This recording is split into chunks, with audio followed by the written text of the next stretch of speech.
Sisters and brothers of America,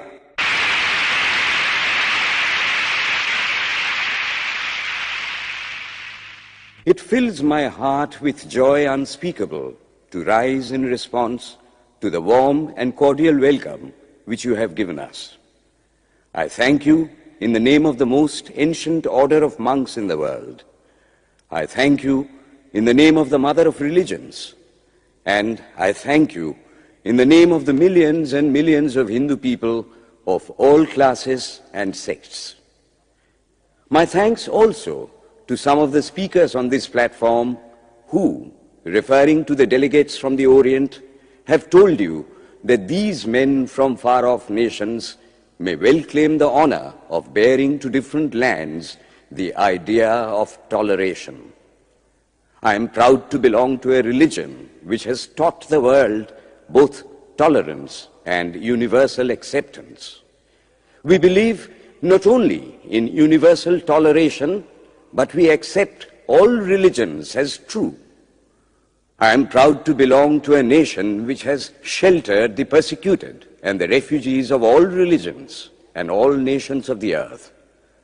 I am proud to tell you that we have gathered in our bosom the purest remnant of the Israelites who came to southern India and took refuge with us in the very year in which their holy temple was shattered to pieces by Roman tyranny. I am proud to belong to the religion which has sheltered and is still fostering the remnant of the grand Zoroastrian nation. I will quote to you, brethren, a few lines from a hymn which I remember to have repeated from my earliest boyhood, which is every day repeated by millions of human beings. As the different streams, having their sources in different places, all mingle their water in the sea, so, O Lord, the different paths which men take through different tendencies, various though they appear, crooked or straight, all lead to Thee. The present convention, which is one of the most august assemblies ever held, is in itself a vindication, a declaration to the world of the wonderful doctrine preached in the Gita. Whosoever comes to me, through whatsoever form, I reach him. All men are struggling through paths which in the end lead to me. Sectarianism, bigotry, and its horrible descendant, fanaticism, have long possessed this beautiful earth. They have filled the earth with violence, drenched it often and often with human blood, destroyed civilization, and sent whole nations to despair. Had it not been for these horrible demons, human society would be far more advanced than it is now. But their time is come, and I fervently hope that the bell that tolled this morning in honor of this convention may be the death knell of all fanaticism, of all persecutions with the sword or with the pen, and of all uncharitable feelings between persons wending their way to the same goal.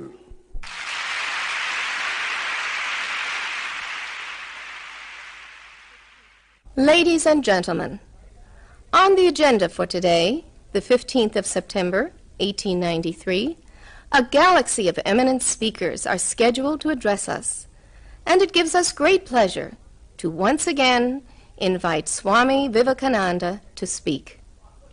His subject for today, Why We Disagree. I will tell you a little story. You have heard the eloquent speaker who has just finished say, "Let us cease from abusing each other," and he was very sorry that there should be always so much variance. But I think I should tell you a story which would illustrate the cause of this variance. A frog lived in a well. It had lived there for a long time. It was born there and brought up there, and yet was a little small frog.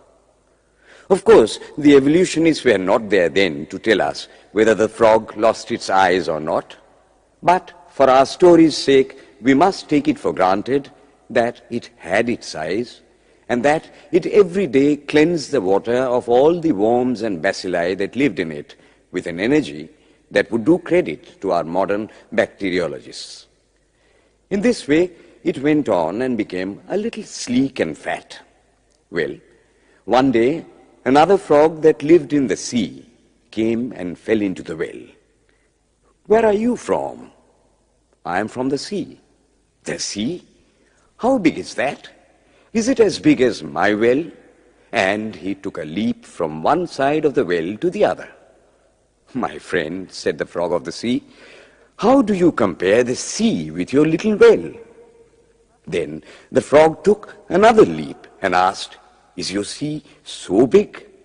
"What nonsense you speak, to compare the sea with your well." "Well then," said the frog of the well, "nothing can be bigger than my well. There can be nothing bigger than this. This fellow is a liar, so turn him out." That has been the difficulty all the while. I am a Hindu. I am sitting in my own little well and thinking that the whole world is my little well. The Christian sits in his little well and thinks the whole world is his well. The Mohammedan sits in his little well and thinks that is the whole world. I have to thank you of America for the great attempt you are making to break down the barriers of this little world of ours, and hope that in the future the Lord will help you to accomplish your purpose.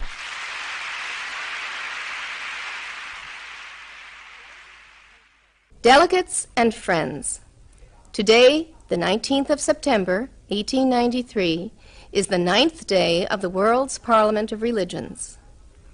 We have had the privilege of listening to many distinguished speakers from the world over address us on a variety of subjects. The time is at hand to now listen to the great monk from India, Swami Vivekananda, read his paper on Hinduism. Ladies and gentlemen, Swami Vivekananda.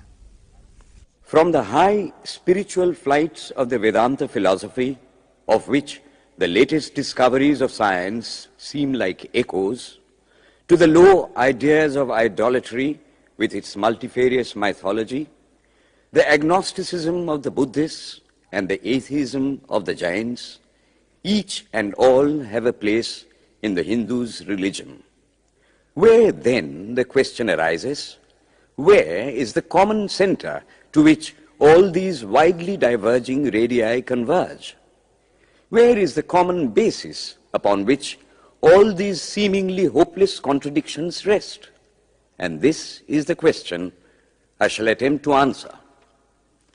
The Hindus have received their religion through revelation, the Vedas. They hold that the Vedas are without beginning and without end. It may sound ludicrous to this audience how a book can be without beginning or end. But by the Vedas, no books are meant. They mean the accumulated treasury of spiritual laws discovered by different persons in different times. Just as the law of gravitation existed before its discovery and would exist if all humanity forgot it, so is it with the laws that govern the spiritual world. The moral, ethical, and spiritual relations between soul and between individual spirits and the Father of all spirits were there before their discovery and would remain even if we forgot them. The discoverers of these laws are called rishis, and we honor them as perfected beings.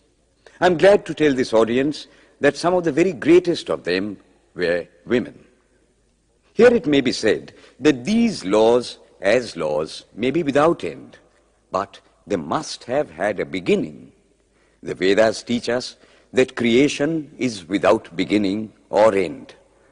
Science is said to have proved that the sum total of cosmic energy is always the same. Then, if there was a time when nothing existed, where was all this manifested energy?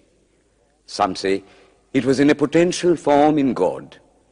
In that case, God is sometimes potential and sometimes kinetic, which would make him mutable.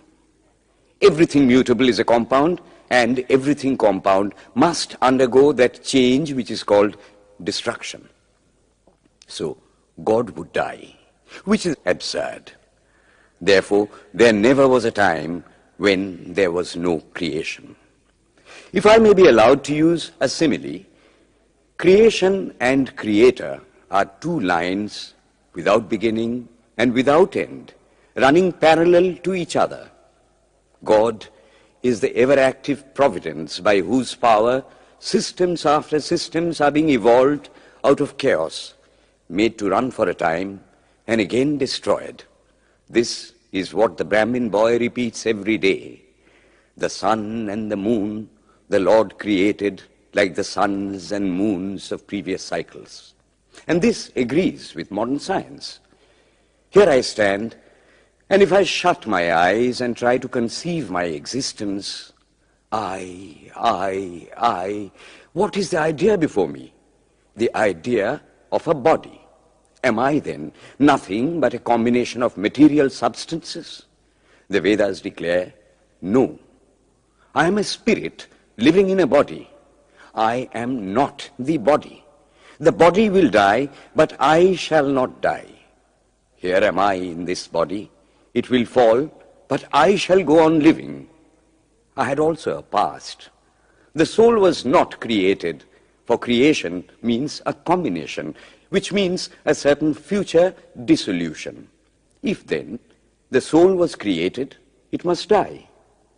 Some are born happy, enjoy perfect health with beautiful body, mental vigor, and all wants supplied. Others are born miserable. Some are without hands or feet. Others again are idiots and only drag on a wretched existence. Why, if they are all created, why does a just and merciful God create one happy and another unhappy? Why is he so partial? Nor would it mend matters in the least to hold that those who are miserable in this life will be happy in a future one. Why should a man be miserable even here in the reign of a just and merciful God? In the second place, the idea of a creator God does not explain the anomaly, but simply expresses the cruel fiat of an all-powerful being. There must have been causes then, before his birth, to make a man miserable or happy, and those were his past actions. Are not all the tendencies of the mind and the body accounted for by inherited aptitude? Here are two parallel lines of existence, one of the mind, the other of matter. If matter and its transformations answer for all that we have, there is no necessity for supposing the existence of a soul.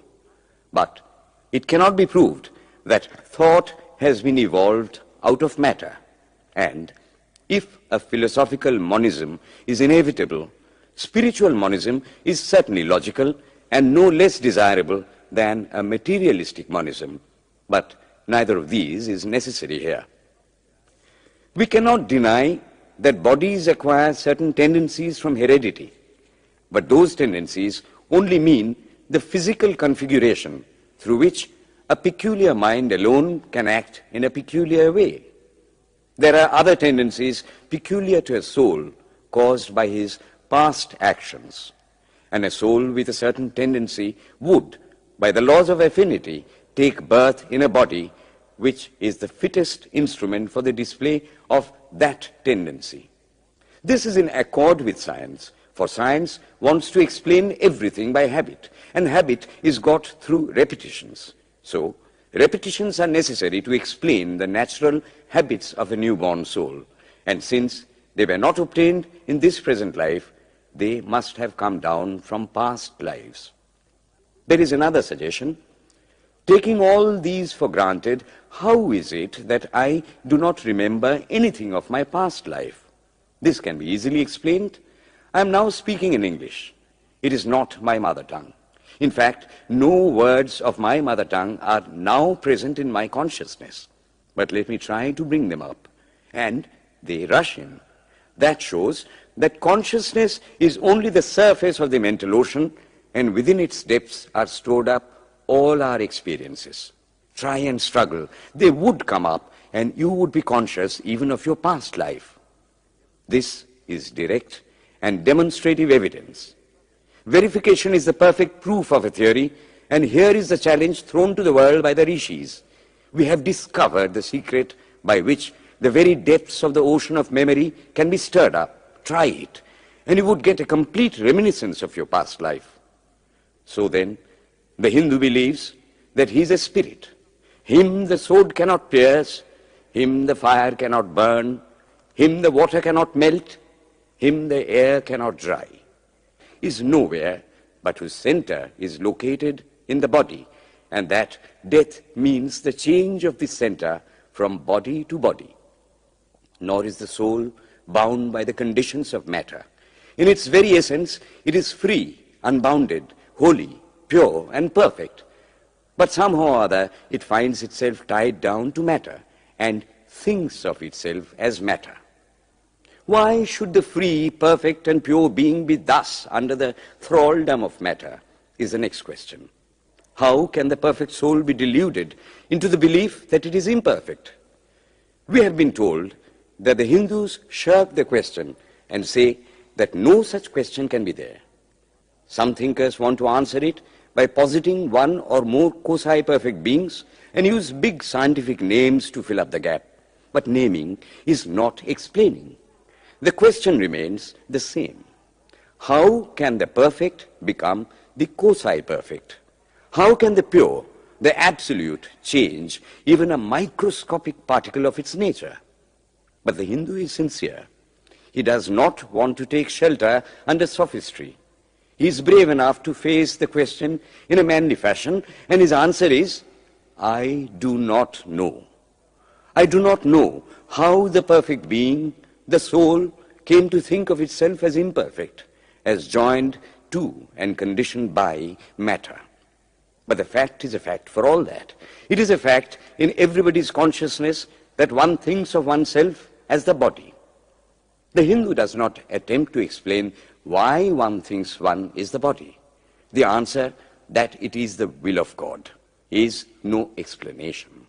This is nothing more than what the Hindu says, I do not know.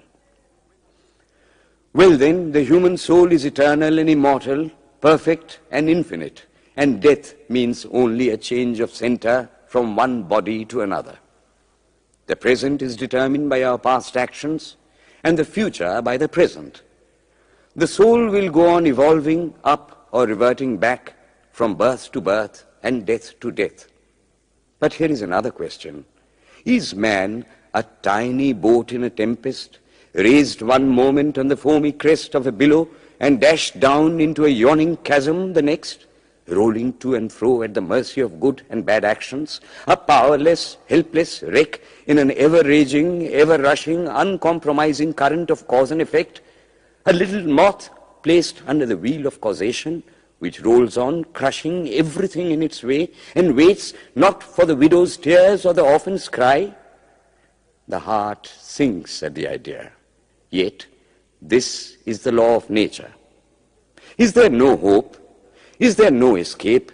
Was the cry that went up from the bottom of the heart of despair. It reached the throne of mercy, and words of hope and consolation came down and inspired a Vedic sage, and he stood up before the world and in trumpet voice proclaimed the glad tidings.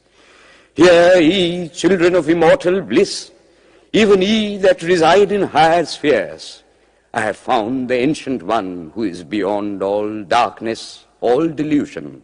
Knowing him alone, you shall be saved from death over again. Children of immortal bliss. What a sweet, what a hopeful name.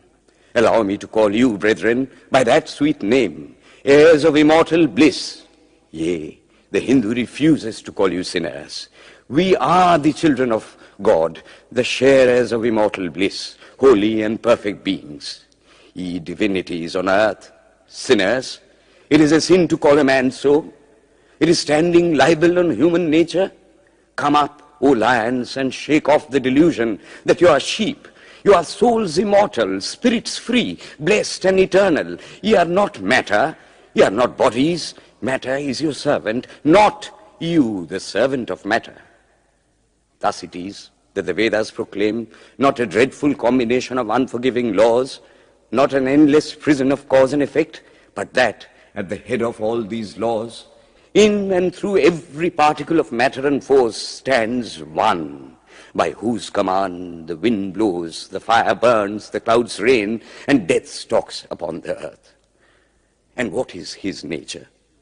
He is everywhere, the pure and formless one, the Almighty and the All-Merciful. Thou art our Father, thou art our Mother, thou art our beloved friend, thou art the source of all strength. Give us strength. Thou art he that beareth the burdens of the universe. Help me bear the little burden of this life. Thus sang the rishis of the Vedas. And how to worship him? Through love.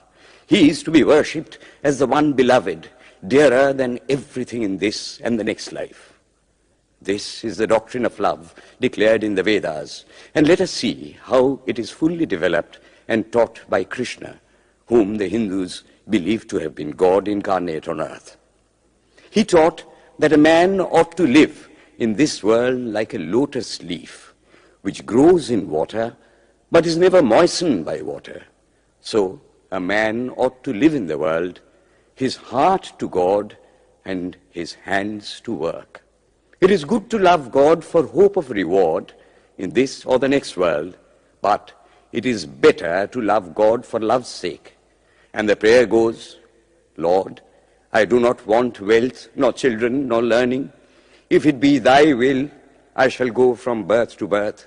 But grant me this, that I may love thee without the hope of reward. Love unselfishly for love's sake. One of the disciples of Krishna, the then Emperor of India, was driven from his kingdom by his enemies and had to take shelter with his queen in a forest in the Himalayas. And there, one day, the queen asked him how it was that he, the most virtuous of men, should suffer so much misery. Yudhishthira answered, Behold, my queen, the Himalayas. How grand and beautiful they are. I love them. They do not give me anything, but my nature is to love the grand, the beautiful. Therefore, I love them. Similarly, I love the Lord. He is the source of all beauty, of all sublimity. He is the only object to be loved. My nature is to love him, and therefore I love. I do not pray for anything. I do not ask for anything. Let him place me wherever he likes. I must love him for love's sake. I cannot trade in love. The Vedas teach that the soul is divine, only held in the bondage of matter. Perfection will be reached when this bond will burst, and the word they use for it is, therefore, mukti, freedom. Freedom from the bonds of imperfection, freedom from death and misery. And this bondage can only fall off through the mercy of God, and this mercy comes on the pure. So, purity is the condition of his mercy. How does that mercy act? He reveals himself to the pure heart. The pure and the stainless see God, yea, even in this life. Then and then only, all the crookedness of the heart is made straight. Then all doubt ceases. He is no more the freak of a terrible law of causation. This is the very center, the very vital conception of Hinduism. The Hindu does not want to live upon words and theories. If there are existences beyond the ordinary sensuous existence, he wants to come face to face with them. If there is a soul in him which is not matter, if there is an all-merciful universal soul, he will go to him direct. He must see him, and that alone can destroy all doubts. So, the best proof a Hindu sage gives about the soul, about God, is, I have seen the soul, I have seen God. And that is the only condition of perfection.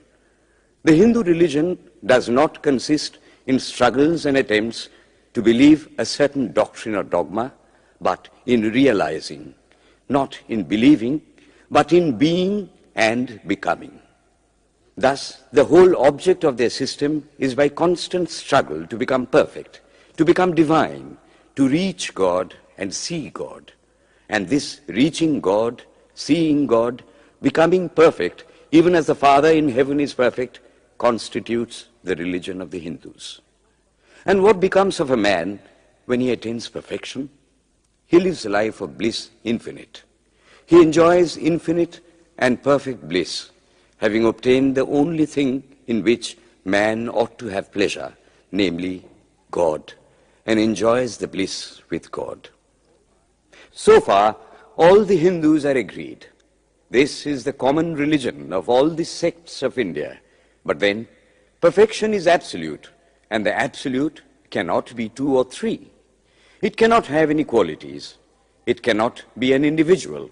And so, when a soul becomes perfect and absolute, it must become one with Brahma, and it would only realize the Lord as the perfection, the reality of its own nature and existence, the existence absolute, knowledge absolute, and bliss absolute. We have often and often read this called the losing of individuality and becoming a stock or a stone. He jests at scars that never felt a wound. I tell you, it is nothing of the kind. If it is happiness to enjoy the consciousness of this small body, it must be greater happiness to enjoy the consciousness of two bodies, the measure of happiness increasing with the consciousness of an increasing number of bodies, the aim, the ultimate of happiness being reached when it would become a universal consciousness. Therefore, to gain this infinite universal individuality, this miserable little prison individuality must go. Then alone can death cease when I am one with life. Then alone can misery cease when I am one with happiness itself. Then alone can all error cease when I am one with knowledge itself. And this is the necessary scientific conclusion. Science has proved to me that physical individuality is a delusion, that really my body is one little continuously changing body in an unbroken ocean of matter, and Advaita, or unity, is the necessary conclusion with my other counterpart, soul. Science is nothing but the finding of unity. As soon as science would reach perfect unity, it would stop from further progress, because it would reach the goal. Thus, chemistry could not progress farther when it would discover one element out of which all others could be made. Physics would stop when it would be able to fulfill its services in discovering one energy of which all the others are but manifestations. And the science of religion become perfect when it would discover Him who is the one life in a universe of death, Him who is the constant basis of an ever-changing world, one who is the only soul of which all souls are but delusive manifestations. Thus is it, through multiplicity and duality, that the ultimate unity is reached. Religion can go no farther. This is the goal of all science. All science is bound to come to this conclusion in the long run. Manifestation and not creation is the word of science today. And the Hindu is only glad that what he has been cherishing in his bosom for ages is going to be taught in more forcible language and with further light from the latest conclusions of science. Descend we now from the aspirations of philosophy to the religion of the ignorant. At the very outset, I may tell you that there is no polytheism in India. In every temple, if one stands by and listens, one will find the worshippers applying all the attributes of God, including omnipresence, to the images. It is not polytheism, nor would the name henotheism explain the situation. The rose, called by any other name, would smell as sweet. Names are not explanations. The tree is known by its fruits. When I have seen amongst them that are called idolaters, men, the like of whom, in morality and spirituality and love, I have never seen anywhere, I stop and ask myself, can sin beget holiness? Superstition is a great enemy of man, but bigotry is worse. Why does a Christian go to church? Why is the cross holy? Why is the face turned toward the sky in prayer? Why are there so many images in the Catholic Church? Why are there so many images in the minds of Protestants when they pray? My brethren, we can no more think about anything without a mental image than we can live without breathing. By the law of association, the material image calls up the mental idea and vice versa. This is why the Hindu uses an external symbol when he worships. He will tell you it helps to keep his mind fixed on the being to whom he prays. He knows, as well as you do, that the image is not God, is not omnipresent. After all, how much does omnipresence mean to almost the whole world? It stands merely as a word, a symbol. Has God superficial area? If not, when we repeat that word omnipresent, we think of the extended sky or of space. That is all. As we find that somehow or other, by the laws of our mental constitution, we have to associate our ideas of infinity with the image of the blue sky or of the sea, so we naturally connect our idea of holiness with the image of a church, a mosque, or a cross. The Hindus have associated the ideas of holiness, purity, truth, omnipresence, and such other ideas with different images and forms. But with this difference, that while some people devote their whole lives to their idol of a church and never rise higher, because with them religion means an intellectual assent to certain doctrines and doing good to their fellows, the whole religion of the Hindu is centered in realization. Man is to become divine by realizing the divine. Idols or temples or churches or books are only the supports, the helps of his spiritual childhood, but on and on he must progress. He must not stop anywhere. External worship, material worship, say the scriptures, is the lowest stage. Struggling to rise high, mental prayer is the next stage. But the highest stage is when the Lord has been realized. Mark, the same earnest man who is kneeling before the idol tells you, him the sun cannot express, nor the moon, nor the stars, the lightning cannot express him, nor what we speak of as fire. Through him they shine. But he does not abuse anyone's idol or call its worship sin. He recognizes in it a necessary stage of life. The child is father of the man. Would it be right for an old man to say that childhood is a sin or youth is a sin? If a man can realize his divine nature with the help of an image, would it be right to call that a sin? Nor, even when he has passed that stage, should he call it an error. To the Hindu, man is not traveling from error to truth, but from truth to truth, from lower to higher truth. To him, all the religions, from the lowest fetishism to the highest absolutism, mean so many attempts of the human soul to grasp and realize the infinite, each determined by the conditions of its birth and association, and each of these marks a stage of progress. And every soul is a young eagle soaring higher and higher, gathering more and more strength till it reaches the glorious sun. Unity in variety is the plan of nature, and the Hindu has recognized it. Every other religion lays down certain fixed dogmas and tries to force society to adopt them. It places before society only one coat which must fit Jack and John and Henry all alike. If it does not fit John or Henry, he must go without a coat to cover his body. The Hindus have discovered that the absolute can only be realized or thought of or stated through the relative, and the images, crosses and crescents are simply so many symbols, so many pegs to hang spiritual ideas on. It is not that this help is necessary for everyone, but those that do not need it have no right to say that it is wrong, nor is it compulsory in Hinduism.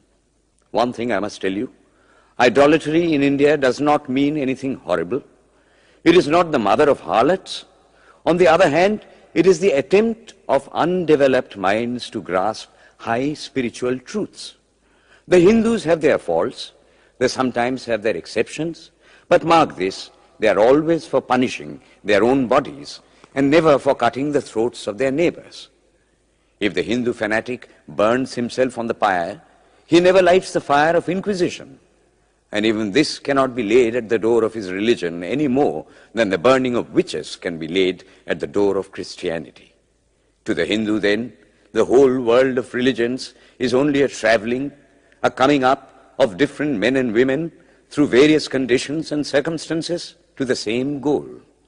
Every religion is only evolving a God out of the material man, and the same God is the inspirer of all of them.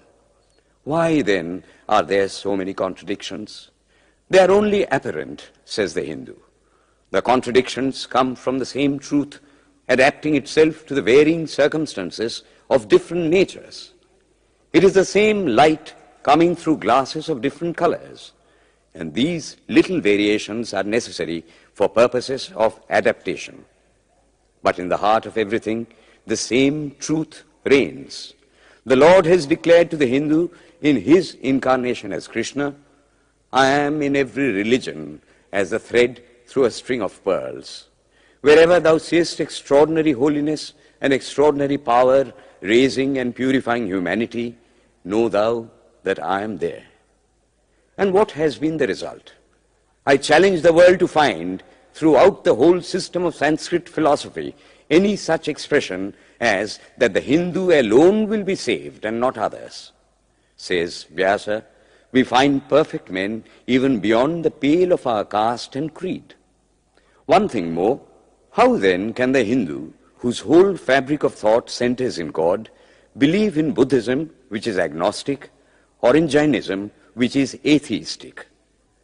The Buddhists or the Jains do not depend upon God, but the whole force of their religion is directed to the great central truth in every religion, to evolve a God out of man. They have not seen the Father, but they have seen the Son, and he that hath seen the Son hath seen the Father also. This, brethren, is a short sketch of the religious ideas of the Hindus. The Hindu may have failed to carry out all his plans, but if there is ever to be a universal religion, it must be one which will have no location in place or time, which will be infinite like the God it will preach, and whose sun will shine upon the followers of Krishna and of Christ, on saints and sinners alike, which will not be Brahminic or Buddhistic, Christian or Mohammedan, but the sum total of all these, and still have infinite space for development, which in its Catholicity will embrace in infinite arms and find a place for every human being from the lowest groveling savage, not far removed from the brute, to the highest man towering by the virtues of his head and heart almost above humanity, making society stand in awe of him and doubt his human nature. It will be a religion which will have no place for persecution or intolerance in its polity, which will recognize divinity in every man and woman, and whose whole scope, whose whole force will be centered in aiding humanity to realize its own true divine nature. May he, who is the Brahma of the Hindus, the Ahura Mazda of the Zoroastrians, the Buddha of the Buddhists, the Jehovah of the Jews, the Father in heaven of the Christians, give strength to you to carry out your noble idea. The star arose in the east. It traveled steadily towards the west, sometimes dimmed and sometimes effulgent, till it made a circuit of the world. And now it is again rising on the very horizon of the east, the borders of the sun-bow, 1,000-fold more effulgent than it ever was before.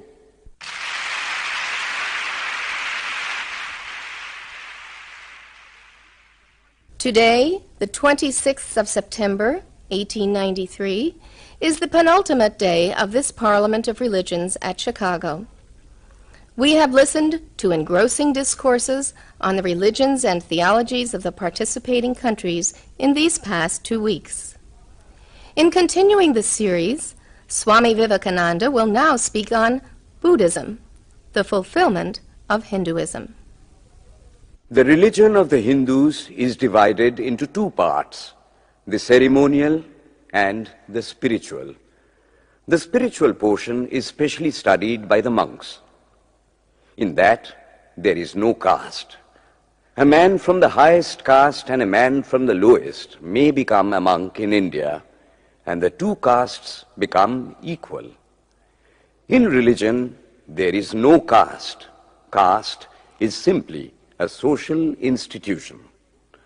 When Buddha was teaching, Sanskrit was no more the spoken language in India. It was then only in the books of the learned. Some of Buddha's Brahmin disciples wanted to translate his teachings into Sanskrit, but he distinctly told them, "I am for the poor, for the people. Let me speak in the tongue of the people." And so, to this day, the great bulk of his teachings are in the vernacular of that day in India. Whatever may be the position of philosophy, whatever may be the position of metaphysics, so long as there is such a thing as death in the world, so long as there is such a thing as weakness in the human heart, so long as there is a cry going out of the heart of man in his very weakness, there shall be a faith in God. Let us then join the wonderful intellect of the Brahmin with the heart, the noble soul, the wonderful humanizing power of the great Master.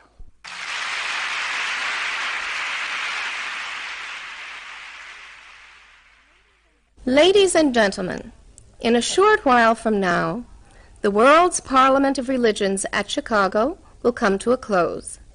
And this day, the 27th of September, 1893, will go down in history as a landmark for more reasons than one.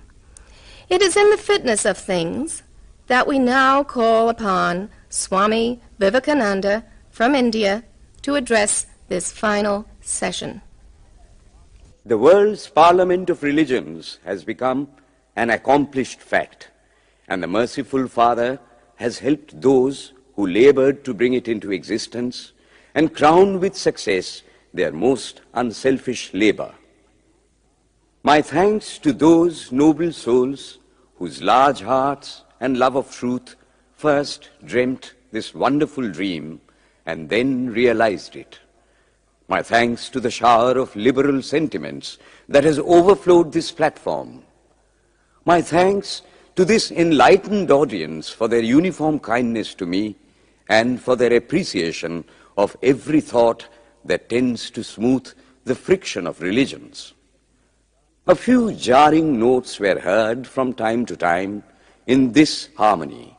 My special thanks to them, for they have, by their striking contrast, made the general harmony the sweeter. Much has been said of the common ground of religious unity.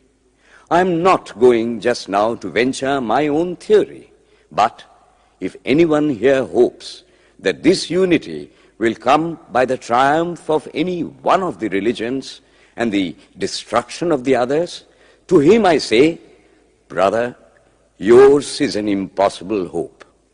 Do I wish that the Christian would become Hindu? God forbid. Do I wish that the Hindu or Buddhist would become Christian? God forbid. The seed is put in the ground, and earth and air and water are placed around it. Does the seed become the earth or the air or the water? No. It becomes a plant. It develops after the law of its own growth, assimilates the air, the earth, and the water, converts them into plant substance, and grows into a plant. Similar is the case with religion. The Christian is not to become a Hindu or a Buddhist, nor a Hindu or a Buddhist to become a Christian, but each must assimilate the spirit of the others and yet preserve his individuality and grow according to his own law of growth. If the Parliament of Religions has shown anything to the world, it is this. It has proved to the world that holiness, purity, and charity are not the exclusive possessions of any church in the world, and that every system has produced men and women of the most exalted character. In the face of this evidence, if anybody dreams of the exclusive survival of his own religion and the destruction of others, I pity him from the bottom of my heart and point out to him that upon the banner of every religion will soon be written, in spite of resistance,